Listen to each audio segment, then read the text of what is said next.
Dá até gosto de ver você fazendo exercício, cara. Imagina se tu fizesse isso todo dia à tarde na tua casa, só uns 20 minutinhos disso, nesse momento mágico, tu e a tua apostila. Cara, isso é muito importante pra ti, dá até gosto de ver. Parabéns, no começo eu estava preocupado, rolou umas conversas paralelas, mas depois a galera se estabilizou. Fico muito feliz, galera. Só vamos fazer o seguinte, ó, terminar esses minutinhos que faltam, dando uma pinceladinha no que nós veremos na semana que vem, na Física C, certo? Vou te confessar que comparado com o que a gente já enfrentou em Física C, meu querido, é um passeio. É um passeio no parque essa parte. Eita! Efeitos da corrente elétrica, meus amigos. São 5 efeitos que a corrente elétrica pode causar. O que é corrente elétrica? Ué, o movimento ordenado de elétrons, lembra?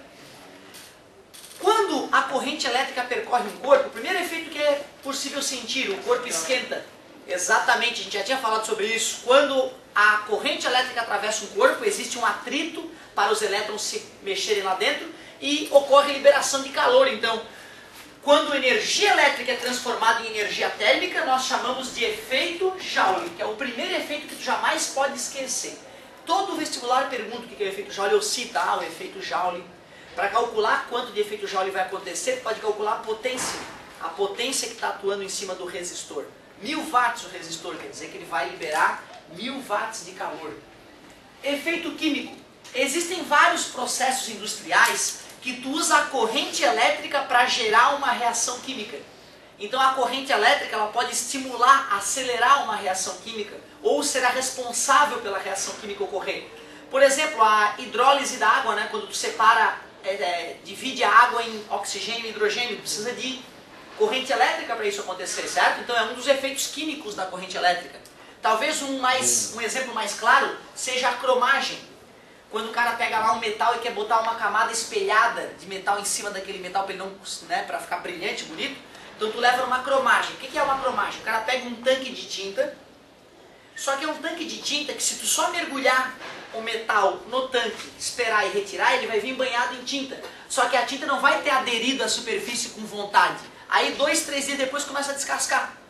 O que eles fazem? Pegam o material que tu quer pintar, coloca um dos polos da bateria e coloca o outro polo da bateria no tanque de tinta.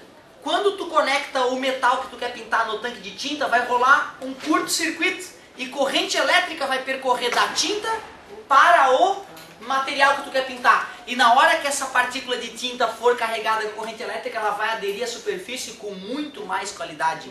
É a famosa pintura eletrostática. Os carros são pintados assim. Por isso que algumas montadoras dão 10 anos de garantia contra a corrosão, porque elas sabem que aquela pintura só vai sair se o cara lixar durante vários minutos para poder sair a camada de tinta, senão o cara não tira a tinta, cara. Cromado é pintado, não é metal de tinta. Aí é que tá, o cromado é uma pintura eletrostática, de certa forma, certo? Mas aí é que tá, olha só, aquelas partículas de metal, elas são pequenininhas, né, mas depois que ocorre a pintura eletrostática, elas praticamente se fundem, então formam uma película metálica no final das contas, por isso que é tão eficiente. Sim, aí né, tem vários tipos na verdade, né, mas não é qualquer coisa que tu pode fazer isso, né. Outra, tens que pensar qual é a carga da partícula, né, para tu escolher a polaridade, senão tu pode afastar a tinta em vez de colocar a tinta. Um problema clássico na indústria era a soldagem de alumínio. Por que soldar alumínio é um inferno? Porque quando tu esquenta o alumínio, ele oxida. E quando ele oxida, forma uma película branca que é super isolante. E ainda tem alta resistência à temperatura. Já percebesse? Ó, a janela de alumínio não é brilhante, ó. Ela não é brilhante, é meio fosca. Mas se tu pegar alguma coisa e lixar, vai ficar brilhante. Mas não é bom, porque se tu lixar e deixar brilhante, 2 semanas depois está cinza de novo, porque o alumínio oxida. Só que a oxidação do alumínio protege ele de novas oxidações, porque o óxido de alumínio, certo? Ele é extremamente duro. Por isso que nunca se deve passar produtos químicos na janela de alumínio. Se tu ficar limpando a janela de alumínio todo dia, ela vai corroer como se fosse ferro. Então tu deve deixar essa parte esbranquiçada do alumínio para proteger, beleza? Quando eu vou soldar o alumínio, a alta temperatura expõe o alumínio. Ele oxida de novo, forma uma película e aí a solda já não consegue mais. E isso tem a ver com metal de sacrifício. Só que aí eles descobriram o seguinte, que se a corrente elétrica vier do metal para o equipamento de solda, arranca essa película né, de essa capa protetora. E aí então descobriram que bastava inverter a polaridade do equipamento de solda para poder conseguir soldar alumínio. Então hoje já é uma coisa que em qualquer lugar que tu vai o cara já sabe soldar alumínio. Mas há 5 anos atrás, um pouquinho mais, uns 10 anos atrás, soldar alumínio era para poucos, certo? Mas o estudo permitiu escolher a corrente elétrica correta para soldar alumínio. Então se tem vários exemplos do efeito químico da corrente elétrica. A gente pode usar a corrente elétrica para acelerar reações químicas, para fazer pinturas, certo? Eletrostáticas, para fazer eletrólise da água. Então são vários efeitos químicos da água. Efeito luminoso. Quando um gás a baixa pressão é corrido por corrente elétrica, percorrido por corrente elétrica, os átomos se excitam. O que é um átomo ficar excitado? É quando um elétron sobe um nível na camada de valência, não é isso? E aí depois ele vai retornar para a casa dele. Ele ficou excitado, mas daqui a pouco ele retorna. Quando ele retorna para a casa dele, ele libera um fóton de energia, que é uma partícula de luz, certo? Então, quando um gás a baixa pressão é percorrido por corrente elétrica, ele brilha. Esse é o famoso efeito luminoso da corrente elétrica. Talvez o mais acachapante dos efeitos luminosos é a aurora boreal, certo? Que gases a baixa pressão na parte alta da atmosfera são percorridos por correntes elétricas geradas pelos ventos solares e aí a gente tem o efeito maravilhoso da aurora boreal. Efeito magnético. Corrente elétrica gera campo magnético. Isso eu vou te falar com toda a calma daqui a pouco, mas foi numa famosa aula. Ørsted é o nome do cara.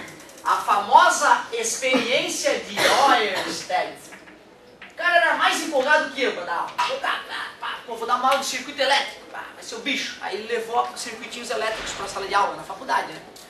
E aí com lâmpadazinha, bateria, amperímetro, voltímetro, aí liga, desliga a lâmpada, bota resistores em série, em paralelo, a galera curtindo. E ele tava com uma bússola no bolso naquele dia, a bússola incomodando, grande, tipo a minha carteira incomodando. Aí o cara foi lá e botou a bússola aberta em cima da mesa. E ele percebeu que quando ele ligava o circuito elétrico do lado da bússola, a bússola se perdia, apontava para outro lugar. Ele desligava o circuito elétrico, a bússola apontava para o norte. Se fosse uma pessoa normal, né? Fazia o sinal da cruz e toca a ficha, mas não, era um cientista. Ele foi lá e ligou o circuito de novo. Desligou o circuito. Ele, ué, que isso, cara? Passou meses estudando o fenômeno. E nesse dia ele descobriu que a presença de corrente elétrica gera campo magnético. E aí a bússola se perdia. Porque quando a bússola está apontando para o norte, ela está lendo apenas o campo magnético da Terra. Quando tu bota uma corrente elétrica próxima dessa bússola, a corrente elétrica gera o seu campo magnético que interfere no campo magnético da Terra e distorce o norte para a bússola. Certo? Galera, se hoje em dia existe motor elétrico, se hoje em dia tem ímãs girando lá na Jorge Lacerda, lá em Tubarão, para gerar corrente elétrica que brilha a nossa lâmpada aqui, é por causa da experiência de Ørsted. Talvez se esse filho da mãe não tivesse tido a ideia de levar a bússola para a sala de aula aquele dia, sei lá por quê, a gente não teria avançado tanto em tão pouco tempo. Como é que se gera corrente elétrica então, meu amigo? Já que corrente elétrica gera campo magnético pode gerar corrente elétrica. E foram outros estudiosos que fizeram o caminho inverso. Ou seja, num lugar a gente faz a cachoeira cair numa turbina que gira um ímã. Esse ímã girando dentro de fio enrolado gera corrente elétrica. Esse fio vai trazendo a corrente elétrica até o motor. E aí quando a corrente elétrica passa pelo motor, ela gera campo magnético, que interage com o ímã do motor, fazendo ele girar. Então, na verdade, a gente usa diariamente o efeito magnético da corrente elétrica. Diariamente. Agora, está ocorrendo o efeito lá em Tubarão, para eu poder estar dando essa aula com luz aqui suficiente. Corrente elétrica gera... futuramente eu vou te ensinar a calcular quantos Tesla de campo magnético se mede em Tesla. E vou te mostrar para onde aponta o campo magnético com a famosa regra da mão direita. Só um exemplo. Se tem um fio, que é meu braço, e a corrente elétrica está indo para lá, ó, vai ter um campo magnético, ó, que vai ter um polo norte apontando para cá, um polo sul apontando para lá. É como se tivesse um ímã circular em volta do meu braço. Um ímã circular em volta do meu braço vai aparecer. Corrente elétrica gera campo magnético. Parabéns, garoto. Se ali tem corrente elétrica, se tu pega um medidor de campo magnético e aproxima da lâmpada, na hora ele vai medir o campo magnético sendo gerado por essa corrente elétrica. Sem dúvida nenhuma. É bem isso mesmo. Ou seja, além do campo magnético da Terra, existem outros campos magnéticos aqui sendo gerados pelos equipamentos eletroeletrônicos à nossa volta. Aliás, quando mexe o braço não tem que ter corrente elétrica passando pelos neurônios? E se passa uma corrente elétrica, em volta do neurônio aparece um campo magnético. Nós somos seres eletromagnéticos. Escutaram falar do E-Brain? Steve Hawkins, já ouviram falar? Certo, belezinha? O cara lá que teve problemas, né, de coordenação motora, mas continua exercitando o cérebro dele como ninguém, né, físico teórico, que ajudou a prever buraco negro e tudo mais, a fazer várias teorias que mostram como é que a matéria interage no buraco negro, etc e tal. Ele há muito tempo se comunica com as pessoas por programas de computador, né? Ele tem lá os dedinhos, um pouco que se mexe, ele vai lá e plá, ele digita, manda e-mail pra galera, conversa com pessoas, com aquela voz robótica absurda dele, né? Ele digita. Ele pensa Agora é o E-Brain, exatamente, né? Eu acho que né, ele se juntou com alguma empresa, provavelmente. Como o cara está há anos tentando uma outra maneira de se comunicar, eles estão fazendo um aparelho que lê as ondas cerebrais do Stephen Hawking e aí ele fala, ele pensa e o robozinho dele fala. Vai ficar foda, meu querido. Tu sabe, eu te falei do óculos da Google, né? Agora tu imagina o E-Brain com óculos da Google, cara. Tu bota o teu óculos e tu pensa e as coisas vão acontecendo dentro da tua internet, projetadas na tua retina enquanto tu estás aqui normalmente, né? Certo? Isso vai revolucionar. Tu imagina teu filho nascer e tu poder instalar um dispositivo no olho dele que vai filmar tudo que ele vê. Aí nós vamos entender a experiência humana. Só depois disso a gente vai entender o que é experiência humana. Hoje em dia tu sabe o que deixa uma pessoa inteligente? É a genética ou é a vida? Não se sabe, até então não se sabe. Não sabe. Eu sou adepto de que é a vida desde o nascimento. Mas tem um componente genético forte, é óbvio, sabe que tem algumas doenças que impossibilitam a pessoa de aprender. Concordas comigo? Certo? Ou quase impossibilita aprender normalmente. Então tem os dois fatores, mas nós não sabemos como é que é a vida das pessoas desde a idade até a vida adulta. O dia que nós pudermos botar um equipamento e filmar a experiência humana do ponto de vista do ser humano, nós vamos entender se os problemas psicológicos vêm de problemas genéticos ou do que a pessoa viveu ao longo da vida. Concordas comigo? Aí nós poderemos falar sobre educação de verdade, sobre como agir com os seres humanos desde a idade para que eles sejam os melhores possíveis, certo? Mas tem implicações éticas, né? Como assim filmar a vida de uma pessoa inteira e saber tudo o que aconteceu na vida dela? Será que os pais têm direito de manipular a vida dos filhos dessa maneira? Interessante, né? Eu acho que sim, acho que deve. Filma mesmo, meu querido. Claro, até o cara ficar adulto e poder escolher. Tu acha por amor ao meu filho, tu acha que eu não vou poder filmar o que ele vai ver para consertar? Vai que a babá maltrata o guri quando eu sair de casa? Não, quero ver através dos olhinhos dele que ele está enxergando. Certo? Louco isso, hein? Vai acontecer. Como é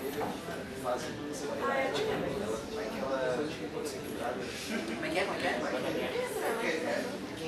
Como é que escreve ele? Por exemplo, assim, tá, agora vamos fazer o seguinte, já não existe. Vou botar no olho, na retina, e o que podem fazer Tá, não é aí que tá, olha só. Galerinha, o negócio é o seguinte, ó, cuidado, hein. A ideia que eu tava te passando é o seguinte, quando o óculos da Google virar uma lente de contato, certo? Exatamente, é wireless. Tu bota a lentezinha de contato, ela, wireless, se comunica com o teu computador. Tu vê, cara, naquela lâmina minúscula vai ter uma filmadora, vai ter um dispositivo wireless, tudo miniaturizado, cara. É uma coisa louca. Se tu vê lá num programa desse da Discovery da vida como é que se fabrica chip de computador, eu mal acredito. Eu mal acredito que aquele processo pode gerar um fio condutor tão fino. É um processo meio lunático, é absurdo o processo. E de repente no final sai um chip de computador que pensa, que processa, que faz milhões de cálculos por segundo. Que loucura, né? Eu mesmo que tenho noções de engenharia, às vezes não acredito nas coisas, cara. É delicado, é delicado. Só deixa eu finalizar aqui, galerinha. Corrente elétrica gera? Beleza, vamos estudar muito isso. Efeito fisiológico. Choque. Quando tu encosta em algo que tem, né, que é condutor e tem uma voltagem, tu pode ser o caminho para a corrente elétrica. E quando a corrente elétrica percorre os teus músculos, eles se contraem ao máximo. Isso é chamado de tetanização, certo? Contração máxima do músculo. E pode gerar até a morte, né, cara?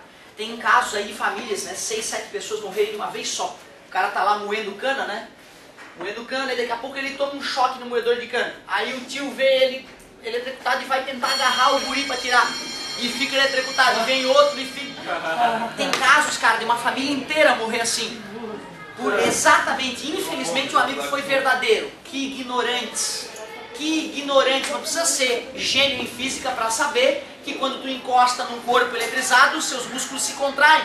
E é isso que te faz ficar grudado. Não é a eletricidade que te puxa. Não é a eletricidade que te puxa, é tu que fecha os músculos e fica preso. Pela ação dos teus músculos, vai contraindo, tu pode morrer eletrocutado todo espremido em cima dos teus próprios músculos. Como é que tu vê se uma região está eletrocutada ou não? Tu bota a parte de trás da mão, ó. Será que está dando choque? Quando tu tomar o choque, ó, o bíceps se contrai e afasta a tua mão do choque. Beleza?